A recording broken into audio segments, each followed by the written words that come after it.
Shalom. Come on in, family. The system is collapsing right before our very eyes.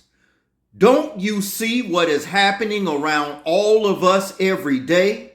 Many people are working harder than ever before, yet they have less. Food, rent, insurance, and the cost of everything has increased except for our peace of mind. For the first time in modern day history, millions of people are struggling to survive while working full-time jobs. There are 1 million people living in RVs and cars because they cannot afford to rent an apartment or buy a home. For the first time in American history since the Great Depression, you have the largest amount of young adults from the ages of 18 to 29 years old living at home still with their parents, nearly 45% of them. Something is seriously happening right before our very eyes. And when you look in the scriptures, historically, every empire that has ever existed since the beginning of humanity eventually collapses. And real money was always gold and silver. All fiat paper currency historically always fails. And in today's lesson, we're going to go to the scriptures to examine what we see happening right before our very eyes. And throughout this evening's lesson, I have several video clips that's going to verify everything that I am saying, and we're going to back this up with scriptures. In the book of Mattityahu, or Salakia, Mark chapter 13, verse 23, Yahushua says, "But take ye or you heed, behold, I have foretold you all things." So everything that has happened, is happening, and will happen is written of in the scriptures. Book of Ecclesiastes, chapter 1, verse 9. "The thing that hath been is that which shall be done, and that which is done is that which shall be done, and there is no new thing under the sun." Book of Bereshit, or Genesis, chapter 47, verse 15.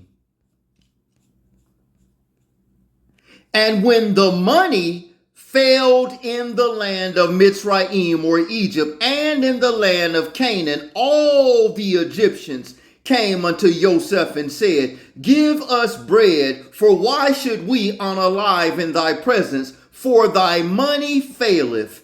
And Joseph said, Give your cattle, and I will give you for your cattle, if money fails.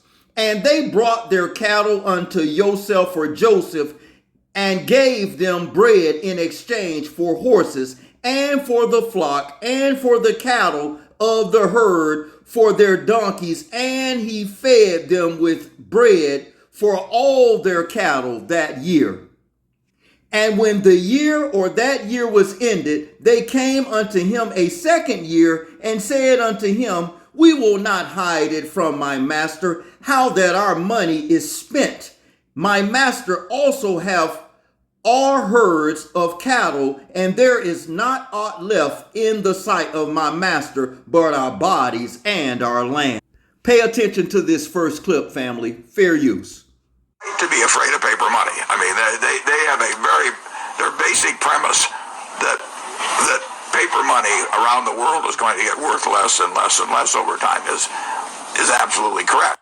They're right. So if we're seeing the end of fiat currency as we know it, where do you think money moves to? Good question. This here is a 1964 half dollar. Listen. 1964 was the year that this was real silver.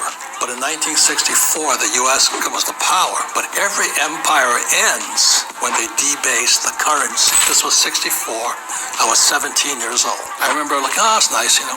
And then one day, I also looked up, and some of the coins look like this. This is pure gold. Yeah, 1 ounce. Okay. But I look it up and go, oh my God, why does this coin have copper on it? And that was the end of the empire. You see, biblically, historically, true wealth was always gold and silver and not paper fiat currency. Let's go to the scriptures to prove this really quickly. Book of Bereshit or Genesis chapter 13, verse 1. And Abram went out of Mitzrayim, he and his Isha, his wife, and all that he had, and Lot with him into the south. And Abram was very rich in cattle, in silver, and in gold.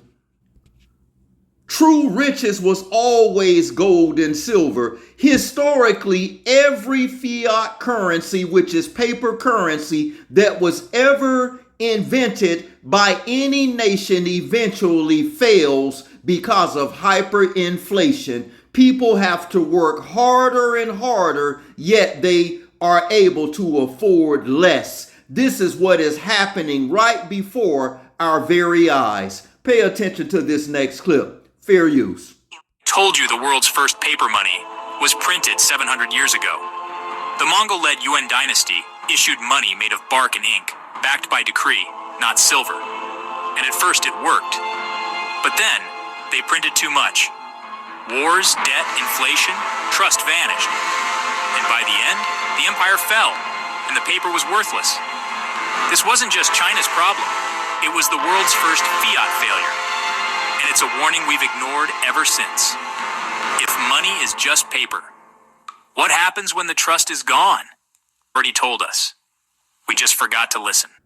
The thing that has been is that which shall be done, and there is no new thing under the sun. True wealth and riches was always gold and silver. Even in ancient biblical times, whenever someone worked for another person, they predominantly paid them in gold and silver. That's true wages, not fiat currency. Fiat currency eventually always fails. That's why modern people are having to work harder and harder, and yet they are able to afford less because the dollar is crumbling and collapsing right before our very eyes. Money, and why are we on that system? Governments wanted to be able to tax you without going through legislation and making it visible to you. Inflation was baked into the currency. You had corporations that actually wanted to pay the workers less. But hey, if you're making $20 an hour, you're not going to settle for 10. Through inflation, if you can make that $20 spend like 10, the government gets that inflation tax without you realizing it, and corporations get to pay you that much less without you realizing it. That's what central bankers call price stability if you don't ask for more money. That's why central bankers want relatively low inflation rates, because then you just accept that money. But hey, in 1971, the average wage was $9,500, and one wage earner could support a family of four. Today, the average wage is something like $57,000, and you need two wage earners and you're paycheck to paycheck. Fiat money was invented for governments and corporations at the expense of the population. So it's all an illusion. The dollar and fiat currency is collapsing. Not only here, but in the world, every form of fiat paper money will eventually collapse and fail, because true wealth was always in gold and silver and never paper currency. That's why the modern people are working harder and harder, yet we are able to afford less, because through hyperinflation, the fiat currency or paper money is quickly crumbling right before our very eyes. I have a powerful passage of scripture that we're going to read. Book of Hazun of Revelations chapter 6 and verse 1. And I saw when the Lamb opened one of the seals, and I heard, as it were the noise of thunder, one of the four beasts saying, "Come and see." And I saw, and behold, a white horse, and he that sat on him had a bow, and a crown was given unto him, and he went forth conquering and to conquer. And when he had opened the second seal, listen, family, I heard the second beast say, "Come and see." And there went out another horse that was red, and power was given to him that sat thereon to take peace from the earth, and that they should unalive one another. And there was given unto him a great sword. And when he had opened the third seal, I heard the third beast saying, "Come and see." And I beheld, and lo, a black or melanated horse, and he that sat on him had a pair of balances in his hand. And I heard a voice in the midst of the fourth beast saying, "A measure of wheat for a penny, and 3 measures of barley for a penny, and see that thou hurt not the oil and the wine." Verse 6 is exactly where we are today. Let's further prove this. Let's read this same passage of scripture, family, from the Contemporary English Version. Pay attention. Revelations, or Hazum, chapter 6, verse 6. Let's read it from the Contemporary English Version.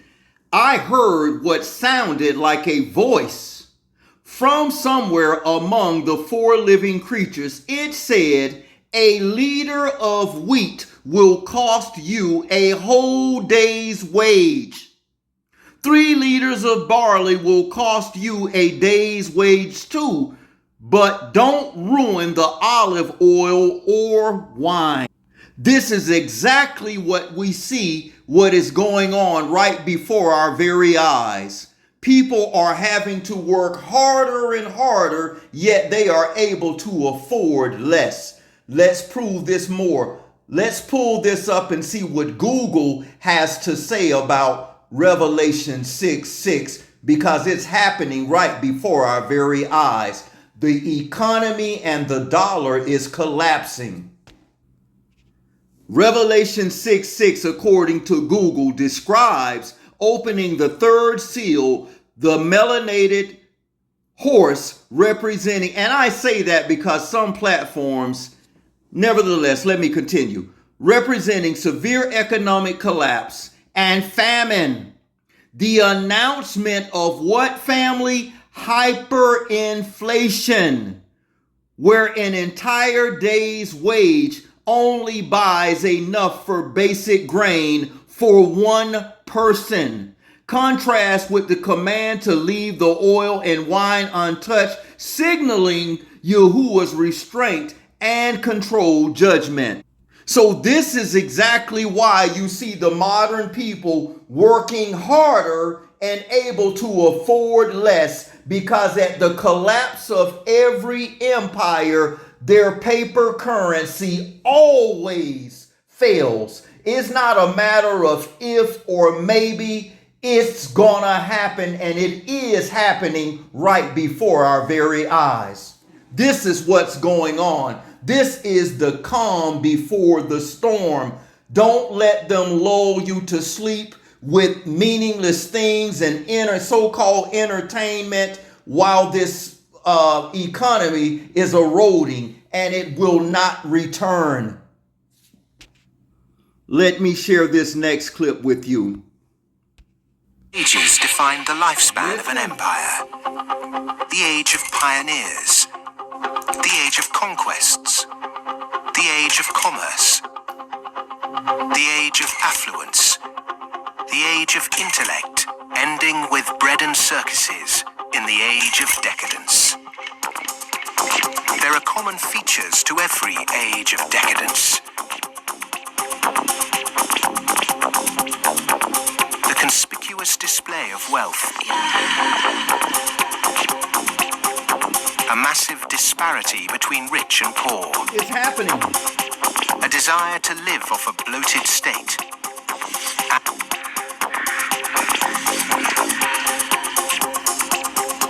But perhaps the most notorious trait of all is the debasement of the currency. Hyperinflation, Revelation 6:6. The United States and Great Britain both began on a gold or silver standard, long since abandoned. Rome was no different. So it started on a principle that was very sound, and it was on a silver standard. But as it corrupted further and further and further, the Roman denarius got to the point where it was basically a copper coin, and they learned how to plate, and it was washed in silver, and in circulation the plating came off. And at the end, all the senators that really did at one time represent the people only were interested in representing how much wealth they could steal at the top. Woo! We're going Great to cover empire that. wealth always dazzles, but beneath the surface, the unbridled desire for money, power, and material possessions means that duty and public service are replaced by leaders and citizens who scramble for the spoils. Historically, all the signs of the demise of empire are beginning to develop. Some are more trenchant than others. This current financial and economic crisis, that sort of thing always accompanies the demise of empire. The people of Rome were constantly being distracted by the gladiatorial events, and the politicians knew that they did this. Whenever there was unrest among the people, they had a huge Isn't that what's event happening going in on. our times They now? created a new event with lots and lots of gladiators, and every day we're doing that. That is a common trait of declining empires. Straight facts. And so today in the United States, for example, you find a tremendous emphasis on all kinds of television programs that distract people from what's really going on. Sports is a big part of that, as it was in gladiator times. In essence, we've been lulled into a lethargy, and we've accepted it. Just as our sports stars today earn vast sums, so did Roman charioteers. In the 2nd century, one by the name of Gaius Apuleius Diocles amassed a fortune of 35 million sesterces in prize money, Sounds like equivalent Lewis to or several Jordan, don't billion it? dollars today. Strangely, Listen. perhaps, there's another profession that is disproportionately hallowed as an empire declines. The Romans, the Ottomans, and the Spanish all made celebrities of their chefs. And you see it all And on this social again media and is everywhere. typifying the end of an empire. Yes. Where things were so great, we have this last oomph of momentum that we used to be great, and we felt great, and we don't feel it anymore. So everyone is out searching for it. Well, maybe it's in the best food, or the best clothes, or the best music, or the best movies, or a reality TV show, or another magazine. But you can never get enough of what you don't need. It is a strong moral conviction that is pervasive throughout the society, and integrity reigns. Facts. There's a vast apathy. There's a vast amoralism, even a political nature to it. That is to say, there are vast numbers of people who don't give a damn. And so there's this natural, I suppose, entropy. Any living organism, which an empire is, of course, Listen. over time dies. Question is, Everyone. how does it die? Does it die in a violent cascade of events, or does it die over a long period of time? The baby boomer generation were born into this age of decadence. Perhaps unwittingly, Listen. they've broken the unspoken intergenerational contract. Through unfettered consumerism, spiraling house prices, and a desire for eternal youth, the baby boomers have squandered future generations' inheritance. My generation, the generation right after my generation, I think we forgot that little phrase in the preamble to our Constitution, which says, and our posterity. All of a sudden it became us, period. The baby boom generation, which I'm a part of, has gone and done the biggest misallocation of capital in the history of mankind. We have had cheap oil, or cheap energy is a better way to phrase it. We've had an abundance of ideas, and we have chosen a system and perpetuated it that is probably one of the worst ways to use the blessings that were bestowed upon us. And we are going to pay a price Facts. for that. through hyperinflation, Revelation 6:6. The economy and this system is collapsing right before our very eyes. The average age of an empire, according to Sir John Glubb, The Fate of Empires, through his historical research, he researched the average empire lasts no longer than 250 years. Guess what this nation celebrates this coming July? Their 250-year celebration. Every empire that has ever been an empire historically always collapses. In the book of Habakkuk chapter 2, verse 12, or Habakkuk chapter 2, verse 12, woe to him or them that buildeth a town, a nation with blood, and establish a city or nation by iniquity. When they came to this land, who was here? The Native Americans.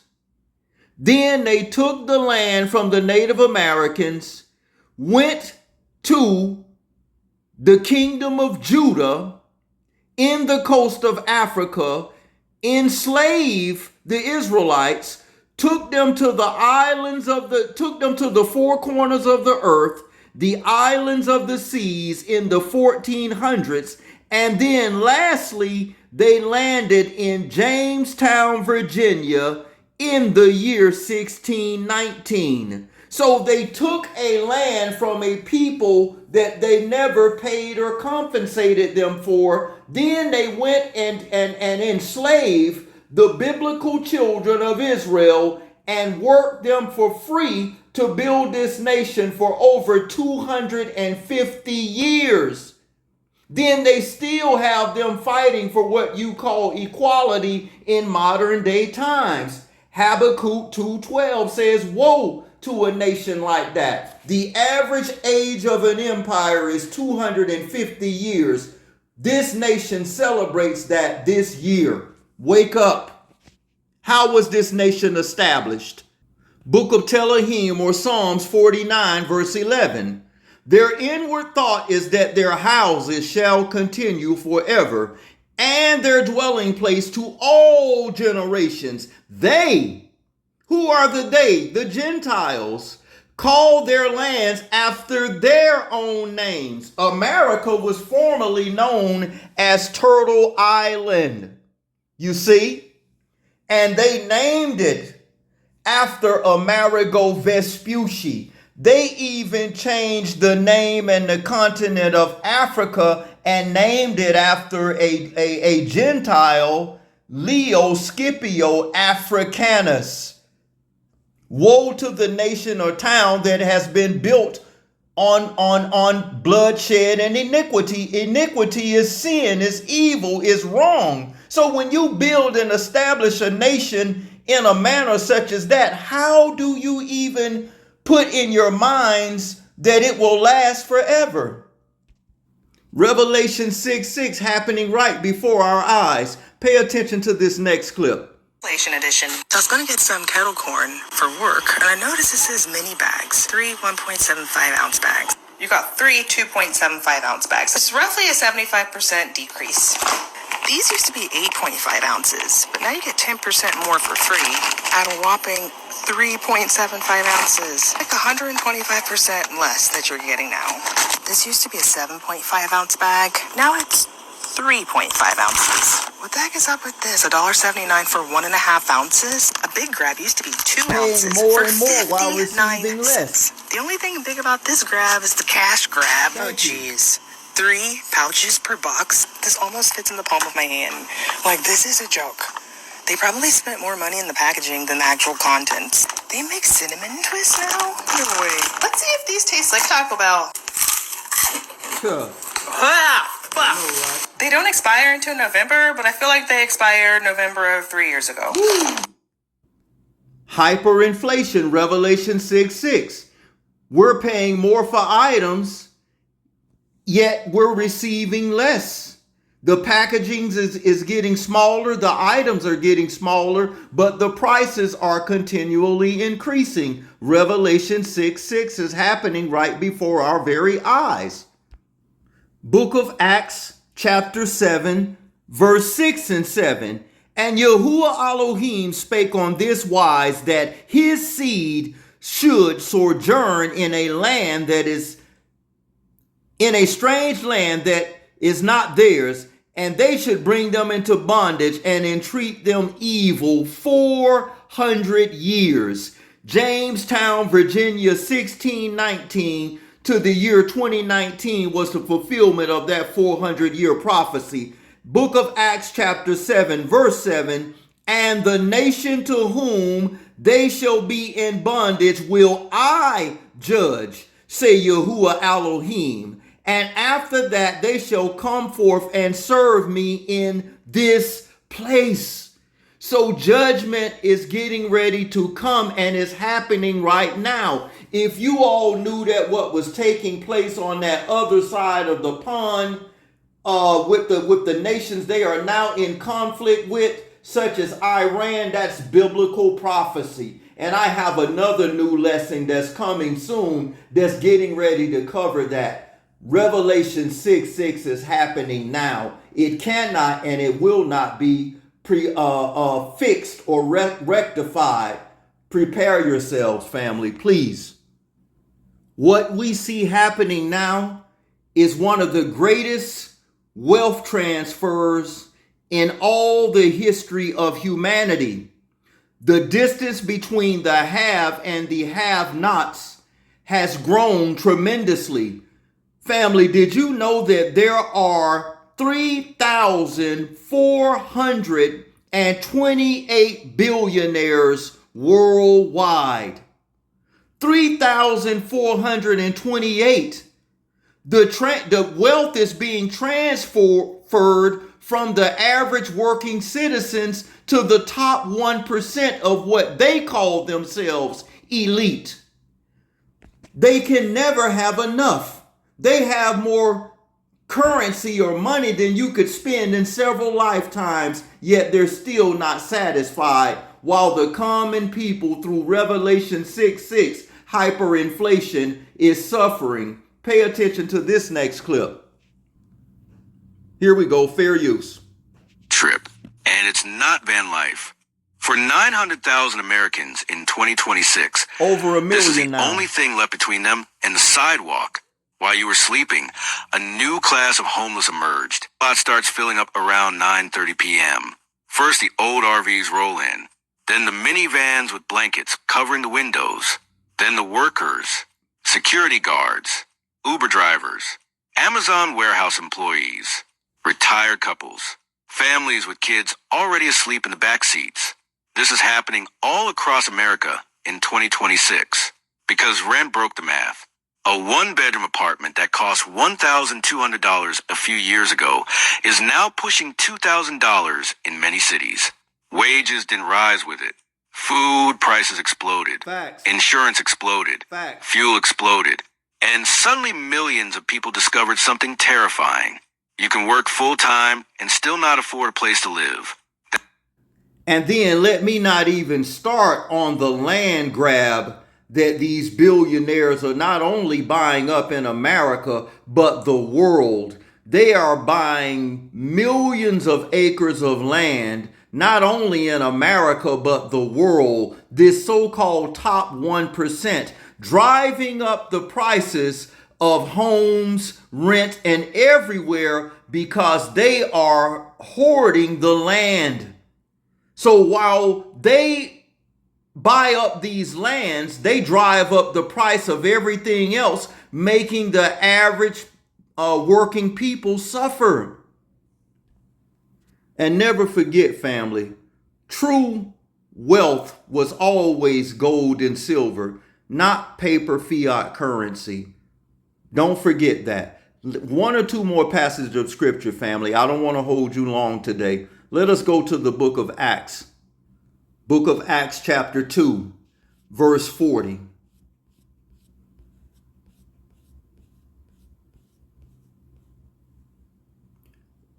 And with many other words did he testify and exhort, saying, Save yourselves from this untoward generation.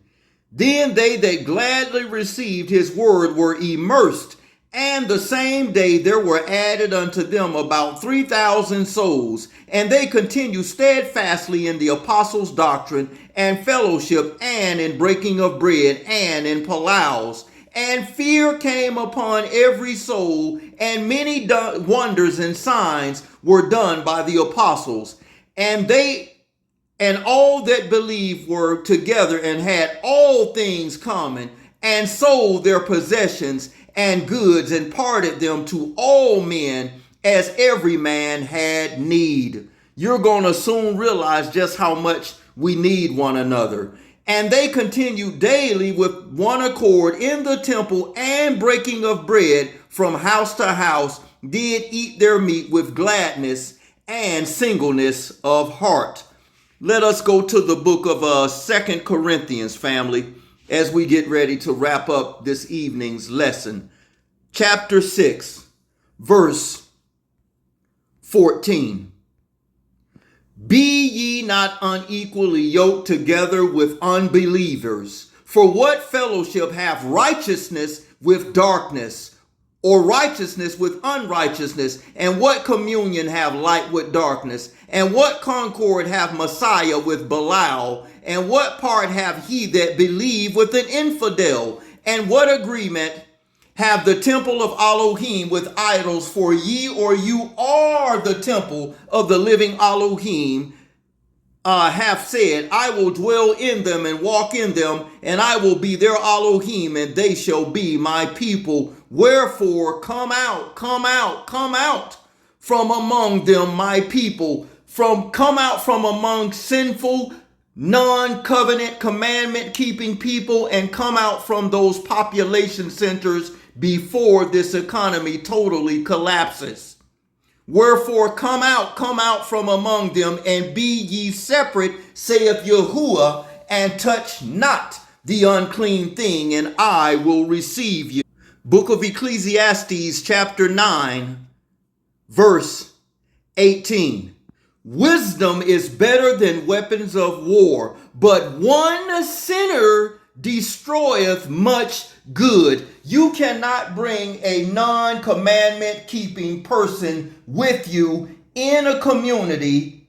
One sinner will destroy much good. So you cannot bring and dwell among unbelievers. Yahuwah Elohim is commanding us in these last days, as this economy is quickly crumbling and eroding right before our very eyes. Come out from among them, my people. That means sinful people and these population centers. Come out from among them.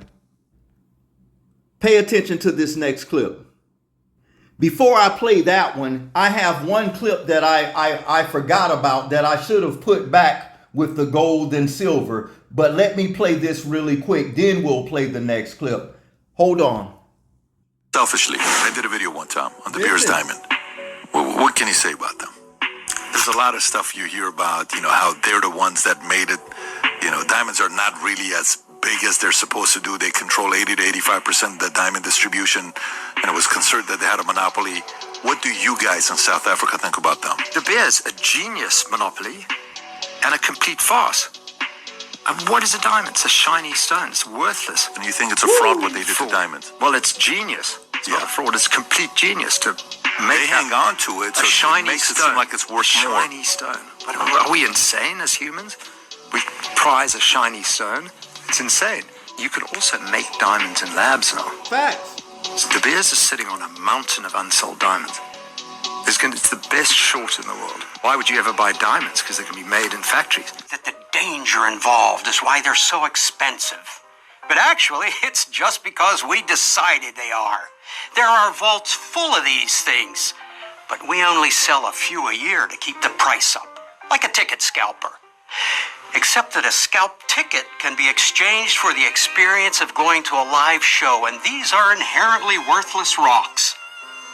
Like this one of my favorites. You might think that the... You've made me the happiest man in the world. Emily, will you marry me? How sweet. You like it, so you're putting a ring on it. But have you ever wondered why we put diamond rings on things we like at all? Oh God, you're gonna tell us the awful truth about engagement rings, aren't you? Yeah, I am.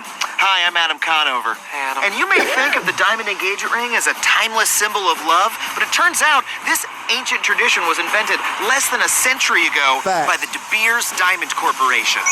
Before the 19th... Throwing my money away, I mean, at least the ring is worth something. Yeah. Actually, diamonds are intrinsically worthless. I refuse to believe that. Well, maybe you believe De Beers chairman Nicky Oppenheimer, who once said, quote, "Diamonds are intrinsically worthless." In fact, they're quite common. The only reason diamonds are even expensive is that De Beers has a global monopoly on... True wealth is in gold and silver, and I'm not talking about that 18 karat or 14 karat gold. I'm talking pure gold, 24 karat gold, and pure silver. That's true wealth. Fiat currency is not real, and historically it always collapses. Let me share this last clip as we close. Come out of her, my people. You have to go back to community living, rural area living, agriculture, farming. Learn to live a more simplistic that the life. housing market has never been able to sell you. Not because it is too expensive, because it cannot be photographed from the street. It does not announce itself. It does not present a grand facade to the road. It does not signal its value through the size of its entry or the height of its columns or the length of its driveway. Go back It to signals community nothing. living, To righteous the world living. outside, it is four walls. Dark metal. No windows facing outward. No invitation. No performance. And inside those four walls, a courtyard. A garden. A covered walkway that connects every room to open sky. A pool positioned at the You're gonna geometric center realize of a just how home that much the we world need one outside will another. never see. This is not a new idea. It is one of the oldest ideas in the history of human shelter. The inward-facing home, the building that turns its back on the world and opens entirely toward itself. And in 2026, built from steel, tree available O-shaped barn dominion. Come out from among them, my people.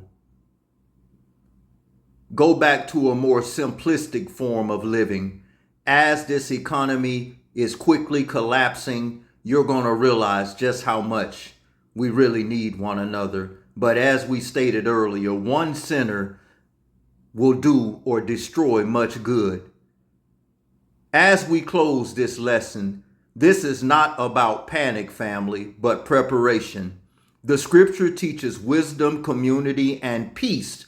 The Most High Yahuwah Elohim never intended for us to live our lives in endless stress, debt, confusion, and constant pressure. That's not of the Creator.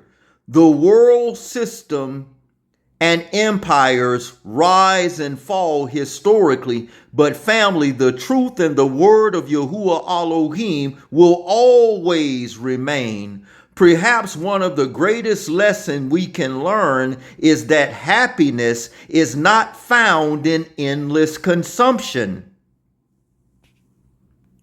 but in faith, family, and community living, and peace of mind. So take care of one another, love one another, and most importantly, family, keep your faith always rooted and grounded in Yahuwah Elohim. Much love and respect. Like, share, and subscribe. Much ahab, much love, family. Until next time, thank you for spending time with me, and shalom.